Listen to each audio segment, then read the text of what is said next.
ఒరిస్సా రాష్ట్రానికి చెందిన 3 వ్యక్తులను మరియు తమిళనాడు రాష్ట్రానికి చెందిన 2 వ్యక్తులను వేరువేరుగా గంజాయి స్మగ్లింగ్ ముఠాను కాశీబుగ్గ పోలీసులు ఆదివారం నాడు పట్టుకున్నారు. ఇందులో 4 మహిళలు 1 పురుషుడు ఉన్నారు.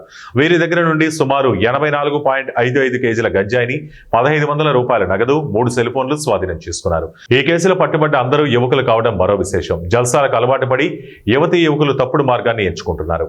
యువత మరియు ప్రజలు ఈ మత్తు పదార్థాలకు దూరంగా ఉండాలని, గంజాయి కేసులు పట్టుబడి జీవితాలు నాశనం చేసుకోవద్దని సిఐ సూర్యనారాయణ ఈ సందర్భంగా కోరారు.